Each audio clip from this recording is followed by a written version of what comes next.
project is called No Matter. Scott Kildall and I conceived of it last winter and applied to a call put out by Turbulence.org, which is a Boston-based networked art funding and commissioning organization.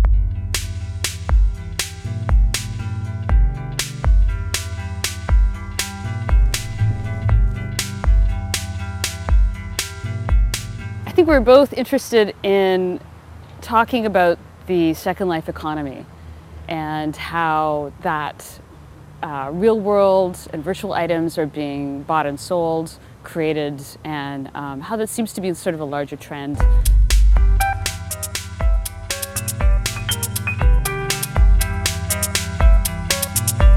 And what we're doing is we're starting with imaginary objects, things like the Ten Commandments, the Holy Grail, or fictional objects such as kryptonite, the Maltese falcon, or metaphysical objects or thought experiments such as the tree that fell in the forest and doesn't make a sound, or Schrodinger's cat, which is a discussion about quantum mechanics. What we're doing is we're getting builders from Second Life, which is a virtual world, a simulated world, and having them build those objects with the 3D tools in Second Life. And then we pull those 3D models into Pepakura, which is a paper folding application, and then lay them out and cut them up and make them into 3D foldable sculptures.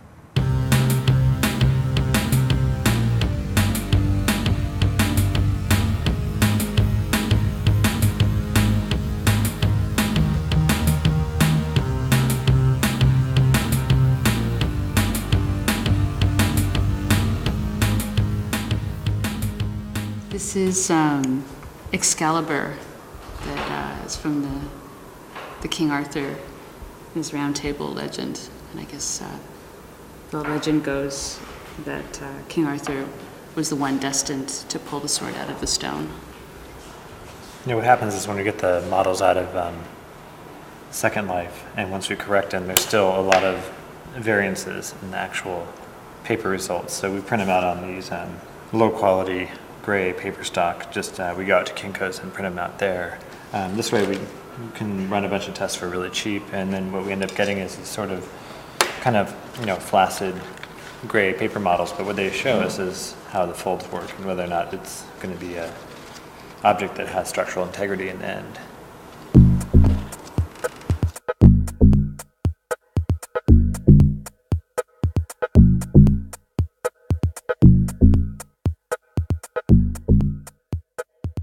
Some people are just getting started, and you don't know how old they are, or where they're from, and it's kind of the gamble. You say, okay, you want to do this, and and there's not much of a gamble, at risk for us. I mean, if we don't like the object, we try to fix it ourselves a little bit, new textures, or Daisuke can clean them up a little bit, and but occasionally people kind of just drop off the face of the earth, and we never hear from them again.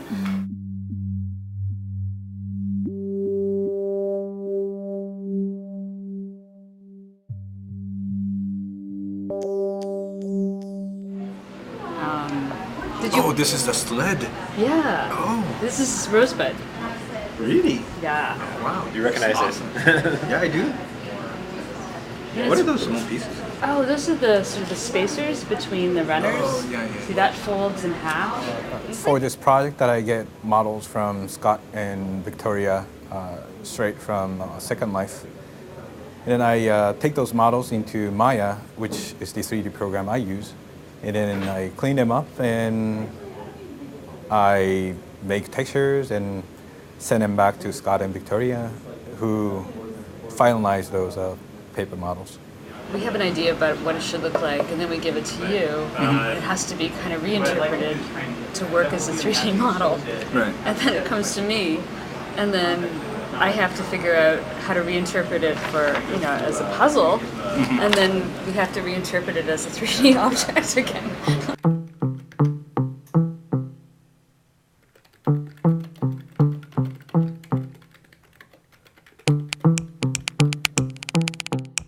So we are on Second Life right now, and a huge part of this project is contact with the builders in Second Life. So I'm working with about 30 to 40 builders in Second Life, and typically what I do is I go on and I check for about 2 to 3 to 4 hours a day and have conversations with people.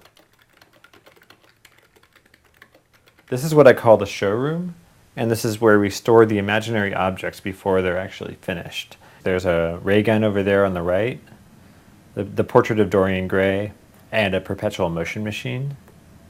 This is Pandora's jar. This is Rosebud, the sled from Citizen Kane, Excalibur. And over here we have a red herring. Money is the thing that is flowing back and forth, and I think that's especially fascinating. And especially since there is no physical representation or virtual representation of money as like a paper object in Second Life. Second Life is an example of pure labor. There's no material costs associated with building objects in Second Life. And so what we're doing is we're looking at actual labor relations at its core. And so people are now working for maybe $8 for the Holy Grail, $10 for the Maltese Falcon. I think I paid this morning $15 in US dollars for the Trojan horse.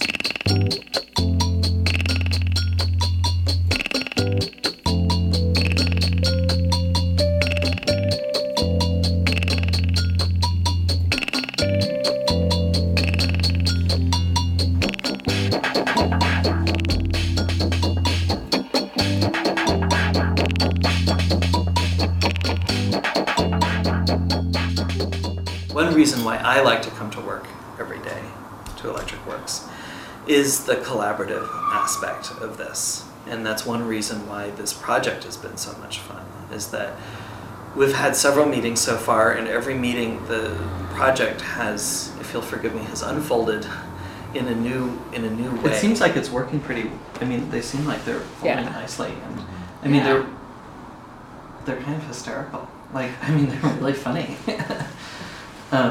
Imagine, this is what I imagined they would. I don't know. I always love projects that have a really strong graphic side to them, and a really strong conceptual side to them, which this project does. And it also has a third side, which a lot of work that has strong graphic and conceptual sides don't have, which is a really strong humorous side to it.